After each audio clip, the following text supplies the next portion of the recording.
Hello students, welcome back to Easy Lessons. Today in this session we will be discussing about else if ladder. So already in the last session we have seen simple if statement and if else statement. And we saw that in the case of if else statement, a condition is evaluated and if it is true, a true block will be executed, and if it is false, a false block will be executed. Isn't it? But what happens when the number of conditions increases? Suppose the problem was to find whether the student is passed or not. Simple if else was enough, because we have to just check whether the total mark is greater than a particular marks, and hence we can print the statement that the student is passed. Or if the mark is less than that particular limit, we can print that the student is failed. So in that situation there is only one condition, that is if total marks is greater than or equal to 250, we can easily say that printf student is passed.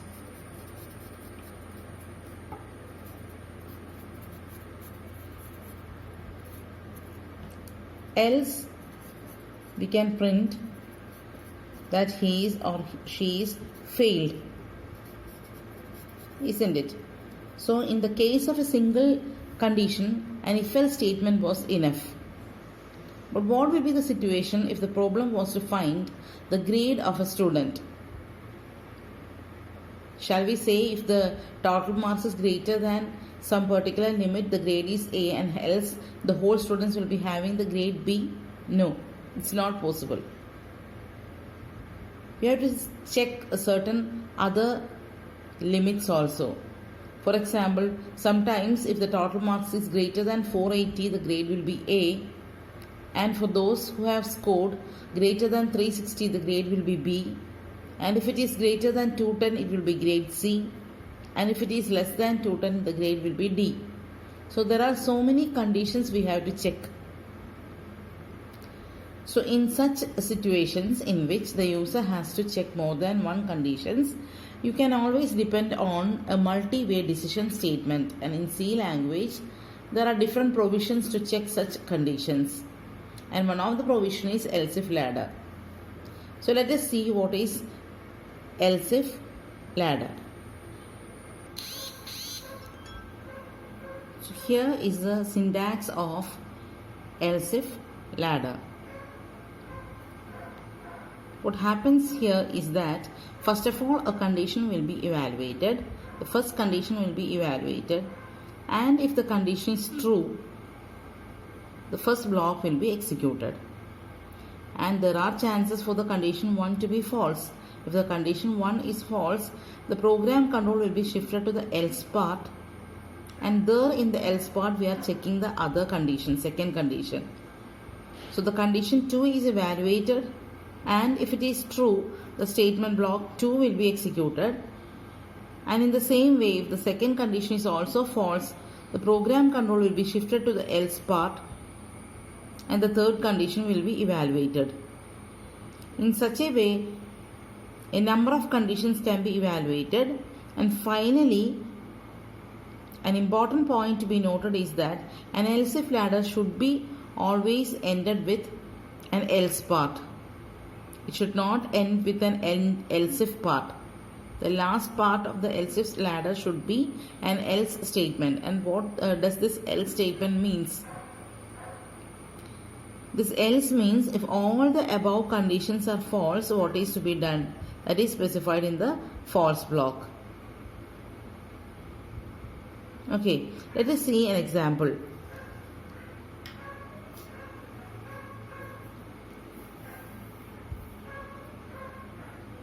We can consider the same example of calculating the grade. So suppose I have to evaluate the total marks between different limits. So first I am checking whether if total marks is greater than or equal to 480, grade is equal to A.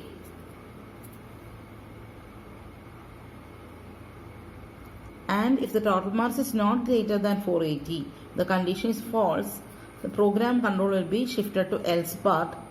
There I am checking the other condition if total marks is greater than 360. Here I have not used the curly brackets because in the last session we have already told that if the block contains only a single statement, there is no need to place the curly brackets. If you want, you can use the curly brackets, but there is no compulsory.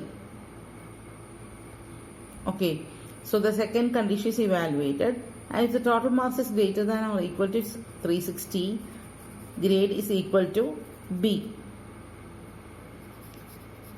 Else if total marks is greater than or equal to 210, grade equal to C. Else if total mark is greater than or equal to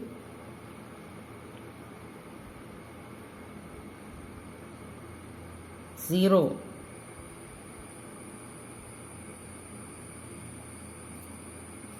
grade is D.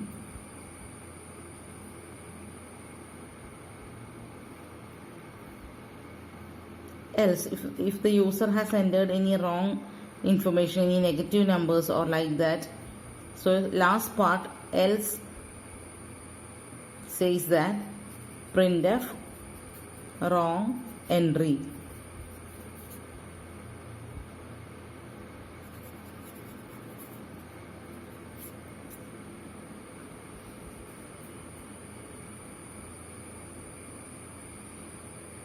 So once again let us see the example. Suppose a student has scored the marks 300. So the condition 1 will be evaluated whether 300 is greater than 480. No. So the program control will be shifted to the else part and it is checked whether 300 is greater than 360. Again the condition is false. So again the program control will be shifted to else part. Here 300 is greater than 210. So the condition is true. So the grade will be set as C grade. And following else part will not be executed as the condition here is true. After executing grade equal to C, program control will be shifted to statement X, that is the statement following this printf statement. Suppose it may be a getCH statement or anything like that. So the program control will be shifted to the statement X. That is all about else if statement. In the last session, I forgot to tell you something. That is, we have already told that we have to use semicolons at the end of each statement. But in the case of if statement, there is no need of semicolon at the end of if, because semicolon is a termination symbol. So the semicolon will be placed only at the end of the statements in which we have completed saying something. So here it is a incomplete statement. That is, we are saying if the condition is if the total mark is greater than 480.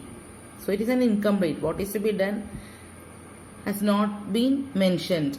So the semicolon is placed only at the end of the statements in which it is completed.